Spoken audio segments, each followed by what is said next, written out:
This is Jennetta Billhimer, and I am putting together a series to help people to get started with homeschooling, um, or just to even figure out if homeschooling is something that they would want to do. And it may have been on your mind lately, and so I've asked some homeschool parents who have been homeschooling for a while to come and talk about their experience and tell you a little bit more about it.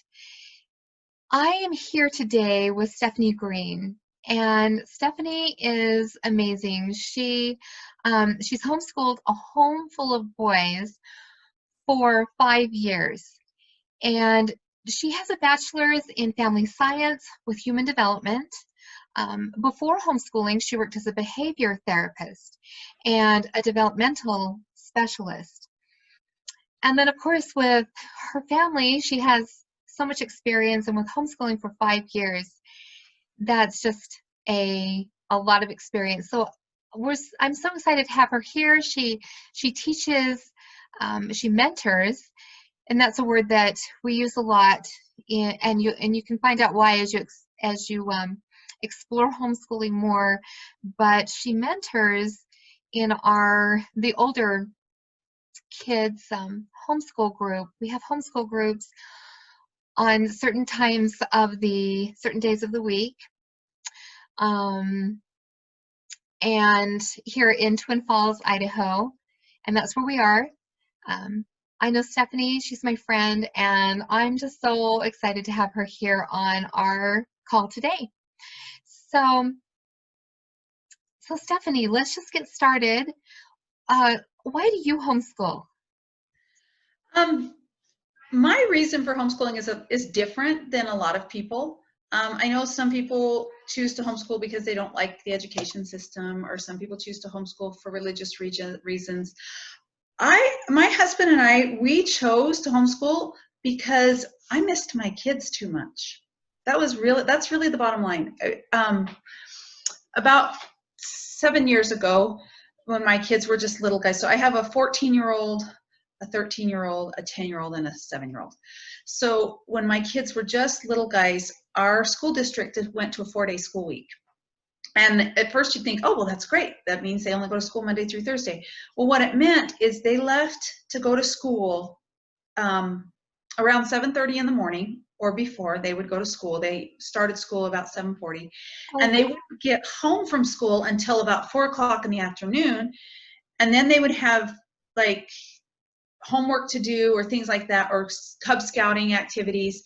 And then at one point, one of my sons was really struggling with his reading, and so they asked if he could do a special reading program after school, and he wasn't getting home. So he would leave my house at before 7:30 in the morning, and he didn't get home until about 6 o'clock at night.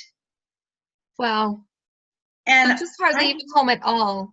I just felt like I never saw my kids. And so Fridays would come, and they would have no school on Fridays, and I'd be all excited and have all these ideas of things that we wanted to do or whatnot, and they were just too exhausted to do anything. And so we did that for a couple of years. And another thing was the summers would come, and I would love the summers, and we would have such wonderful summers where we would do things together, and I would get a good routine and structure going in our home. So they were helping out with household things, and I felt like I was getting opportunities to do training them in the things I wanted them to learn. And then school would start, and it would stop. Everything would stop. And we would go back into that craziness of leave the house at 7:30 in the morning, not get home until evening time sometimes. And we just never had family time. And so we chose to homeschool for that reason. We wanted our kids around us. And because otherwise, it's just kind of like you're just turning your children over to someone else, that you feed them at night, get them into bed, and then, yeah. Well, and our home felt more like a way station than a central hub. And so we chose to homeschool because we wanted to have more of an influence on our kids. We didn't feel like we had enough time with our kids to have an influence on our kids. So that's why we chose to homeschool. Because it's And that's why we become parents, and we hope that we're going to be the influence that they need. But if we don't ever have time with them, then that's a problem. Right. How can you do, I mean, and honestly, and I will always say this, I don't advocate that homeschool is the answer for every person, because, you know, not all families are like mine. But for us, that was a huge frustration, to feel like that the public school had more of a say in our kids' development and learning than we did. Now, I know that you've helped others to get started with homeschooling. How would you recommend um, others going about getting started? Like, what are the first steps? The first thing I recommend to everybody when and I have people come to me a lot of the time and ask me questions all the time. I have people ask me and they say, I'm considering homeschooling. Where do I start? What do I do? The first thing is you have to decide why you want to do it. And it's really something, and if you talk to other people, everybody has different ideas, but I think it's not something that you decide lightly and you just try for a little while and then, and maybe for you it works that way for some people, but I feel like you have to decide why. There's a really, really good TED Talk out there by Simon Sinek that says it starts with why. And I really feel like if homeschooling is something you want to do, you have to first decide why you're going to do it, and then the how and the what will come. But if you don't really understand why you're going to do it, then you get too caught up in how to do it and what to do, and then it's way too overwhelming, just way too overwhelming. So first of all, decide why. And then the other thing too that I tell parents all the time too is decide what you want it to look like in your home. It doesn't, you don't necessarily, if you're choosing to bring your kids home from a public school and to educate them at home, I would assume you probably are not wanting to recreate the public school at home.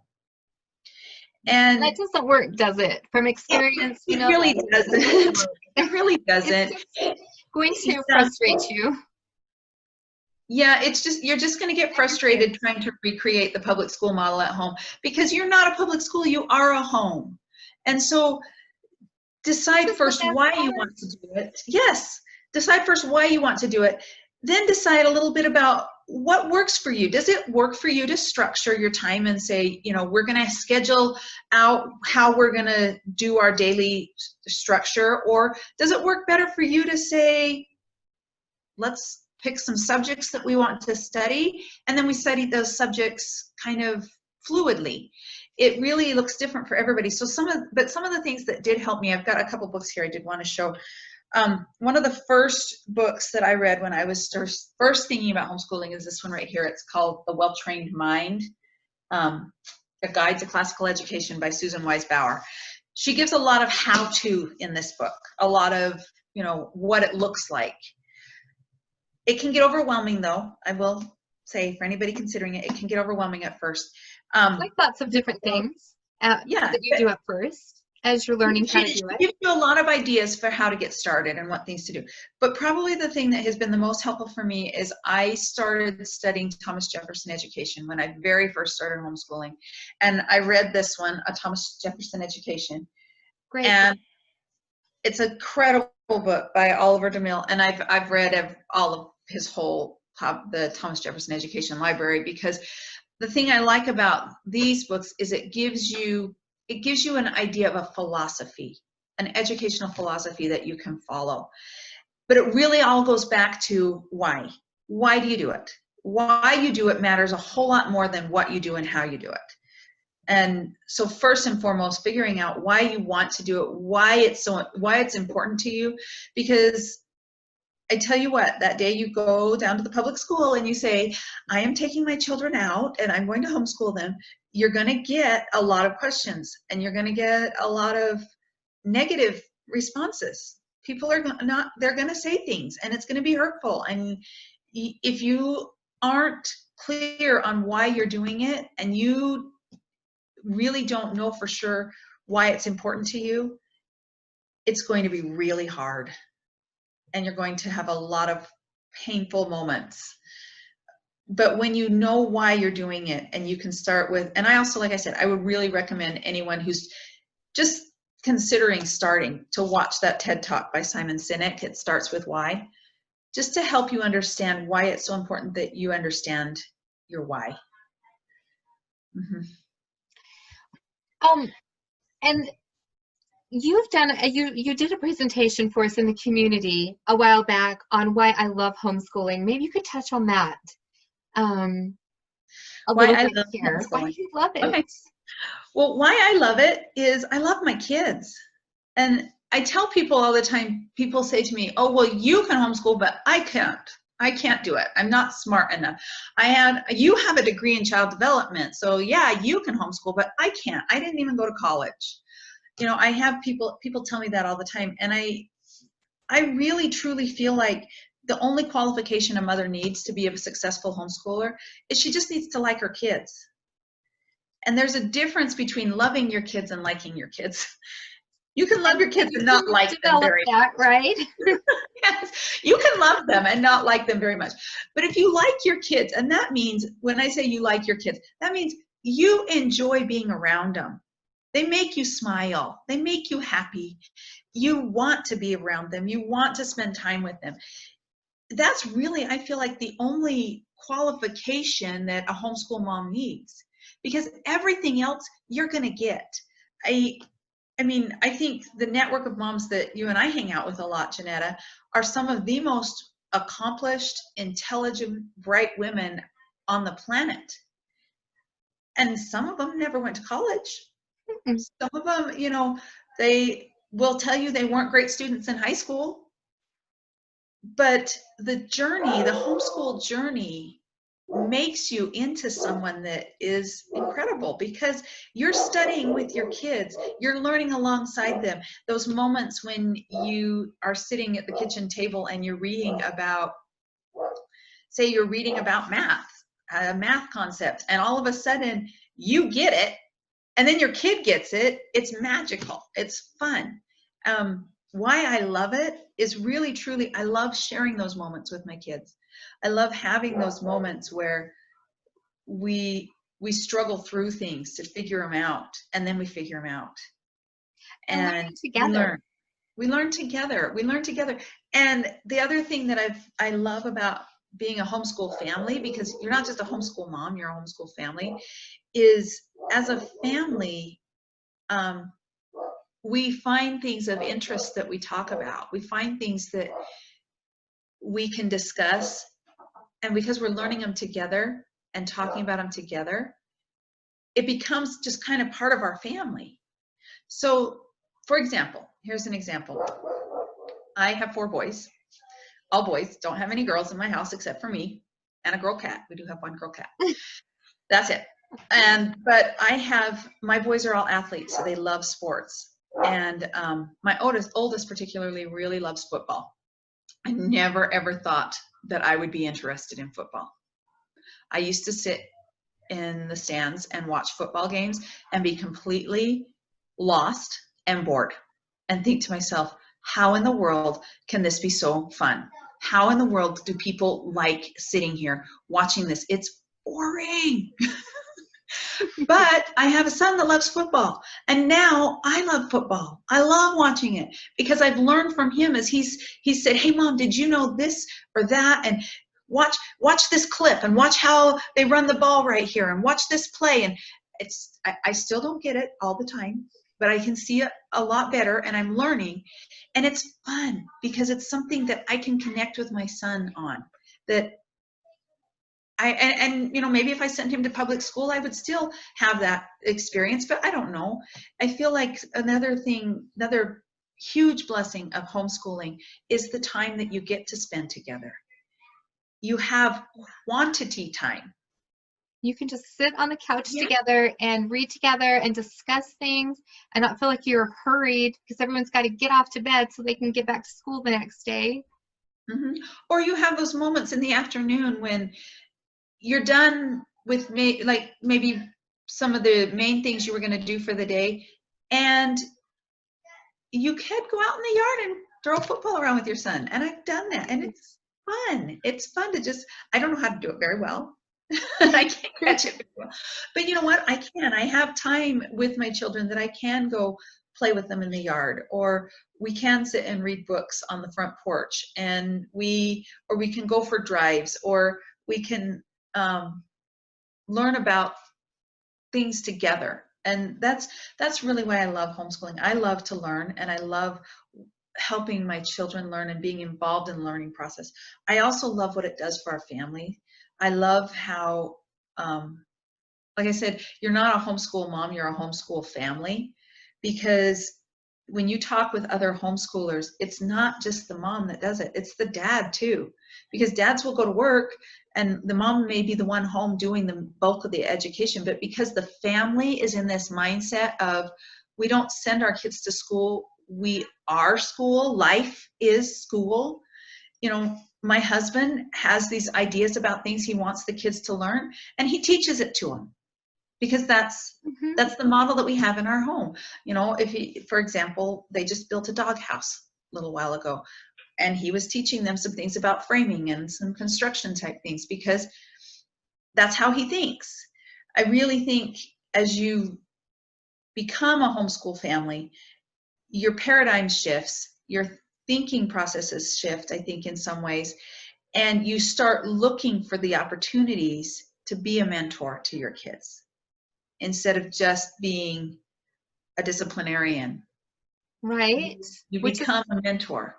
because And otherwise that's what you're doing. You're like, do this, do this, do this, and then let's get you back to to school, instead of you're fluidly working as a family, hopefully, and and then you're able to share your passions, like you're saying. And I know, Stephanie, that you love history, and so you've gotten your children, they're on fire about history, and you get to have that chance to help them to learn the things that you love, and the things like you, and also with your son, what he's passionate about, so that he's got time to explore the things that each of your children get, have the time to explore what is important for them to learn in life. And these children were given to you, so it takes time to do all of those things. it does. It takes time. It's not something that just happens. And you have to be intentional about how you spend the time too. But at the same time, because you get to have so much time with your kids, you don't have to be so rushed in everything. I think the other thing I love about homeschooling is I talk to a lot of my friends, and like I said, my boys are athletes, and so they are often involved in things in the evening time. You know, we have football games or basketball games or cross country meets or baseball games or soccer games. I've got one that wants to start playing soccer, and so our evenings are oftentimes really full. And I will talk with some of my other friends, and they talk about how they feel like they never get to see their kids. They never get to be around their kids. And for me, I get all day, and then we go off to practice or something, or to a game in the evening, and I don't feel gypped.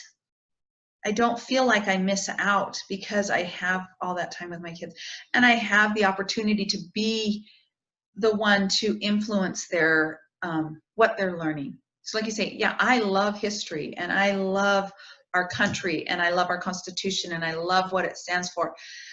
And we have a lot of discussions in our family about what we see going on around us in the news, and in you know, how the world is. We have a lot of discussions about that in relationship to our Constitution and what our founding fathers put in place, because that's something that I love.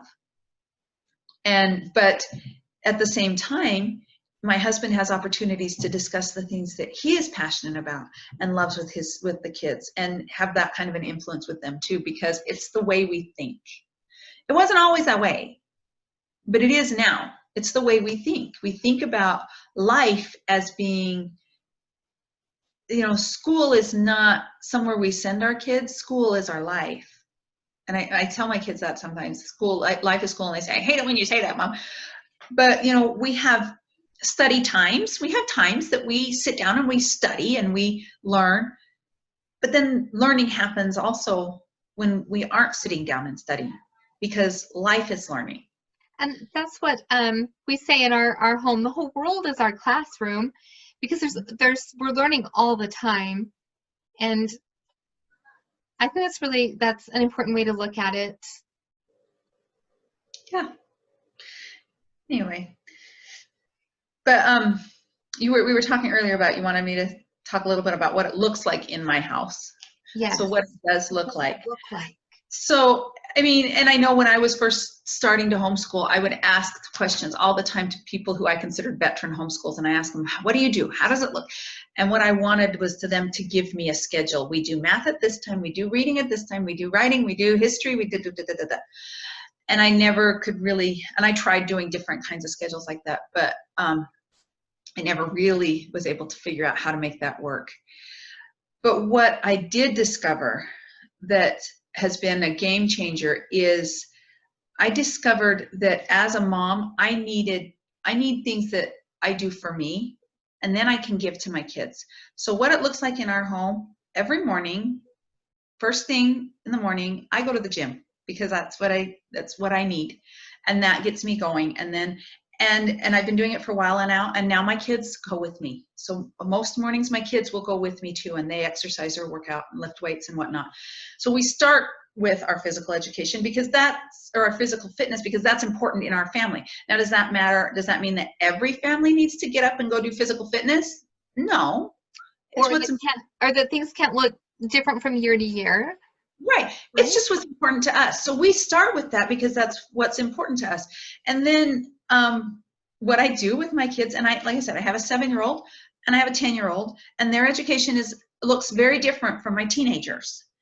So with my teenagers, we study, for me, we do 4 basic subjects. We do math, we do reading or language arts, we do social studies, which includes history and economics and all of that, and we do science. And that's basically it. We do those 4. And so I will ask my teenagers, say, okay, what are you going to work on today? And they know that we work on those 4 areas. And so one day, my 14-year-old will say, okay, I have papers that I need to get written for Commonwealth, so I'm going to spend my day writing papers today. And I say, okay, and how about that book that you need to finish? Okay, well, I'm going to read my book. So then they'll do that. And then another day, they may spend the whole day doing their math and doing a bunch of math. Another day, they may do a science project. But I kind of let my teenagers be more in control of what it is they are wanting to do, because they also have, with Commonwealth, and we also outline specific things that they're going to do in those 4 areas based on, I like to follow the state standards just so that we know that we're covering stuff, and it's something, it's good. I like to do it. So it's what I do with my teenagers. My younger kids, I do very similar, the same thing. I say to them, okay, I want to work on language arts today. You have a paper that you've been working on. Do you want to continue working on that paper today? And I can help you with that paper. And then let's go sit on the front porch and we'll read Hatchet for a little while, because that's the book we're reading right now. Okay. And then I'll say to them, then, I want you to spend a little bit of time on your math. And I work with them individually. But for us, our day does not look like, it doesn't, there are moments when everybody's sitting around the table and studying at the same time, but not all the time, and my 7-year-old, like, for example, a lot of his studying happens while he's on the move, because he's a very busy, active kid. And here's an example. One day, I said to him, I says, okay, son, we need to do your reading. Let's get some reading done today. And we had just bought him a little kayak. He said, can I do my reading in my kayak? Sure. So we went outside, put the kayak on the lawn. He sat in his kayak and we did reading. That's awesome. Is that something you could do in public school? Is that something you could do in public school? No, but that's something we did. And it was a memorable experience. And he did a really good job. And he did his reading and he's learning. We also do, we do family reading time. We are a very religious family and we study our scriptures as a family. And that's part of our reading. That's part of our reading curriculum, because it's part of our life. So yeah, that's what it looks like in my house. That is awesome. I just think that that's so valuable, the things that you said, that can really help us, can help others to get a picture of what it can look like, what does actually look like. Do you have anything that would kind of sum up what you would like everyone to know? Just kind of here as we're closing. I would say the greatest thing about homeschooling is the concept of the family, the homeschool family. I think honestly, every family struggles. Everybody has their moments where they're, it's not pretty, or they are upset at each other for different things, or Right, it's family life, right? It's life, it's family life. But I love that I get to be involved with my children's moments of discovery. And so for me, that's an important thing. And I love that when I'm chatting with my husband about, what we're doing, we jokingly say we're having a parent-teacher conference, because he's involved with what we're doing and I'm involved, and it's all part of our family. And I think the one thing I would love to leave people with, if they're considering homeschooling and really feeling intimidated by it, is don't be intimidated. Just start by read a Thomas Jefferson Education, and then think about it and decide if that's what it looks like for you, because life is school, like you said, and we learn in so many different ways, and there's so much out there to learn, and you don't have to be the expert on everything. That's why you have things like co-ops that you go to, or neighbors who are good at things, or grandmas and grandpas that are good at things, that you can say, hey, this kid really wants to learn how to do auto mechanics, and you, Mr. So-and-so, you're a good auto mechanic. Can you help my child? And you find mentors for them, because you don't have to be an expert. All you have to do is like your kids. Really, truly. Find them the resources, right? You are a resource master. And they're out there. There's so much out there that you can find resource-wise for homeschooling. There are, but back when I started, there weren't as many resources at all, or even those that had gone before me. And now there are people probably in most neighborhoods who have been doing this, and there's groups and so many different resources online and blogs and all, and then people that you can turn to also. So Stephanie, could people, if they wanted to get a hold of you and have you kind of walk them through the process over the weeks or months that they were getting started or so, is that something that you could help them with? Sure. Yeah, I do that a lot with people. I'm on Facebook, Stephanie Ellis Green, and you can message me, and just message me and just say, hey, saw you in Jennetta's video and wondered if you could help me, and I will respond. That's the easiest way. So. All right.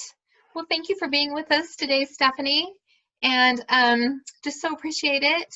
Hopefully this video has been helpful to those of you who've been watching it, and let me know if you have any other questions, and you can get a hold of Stephanie at Stephanie Ellis Green. Is that right? Ellis Green on Facebook. Yeah.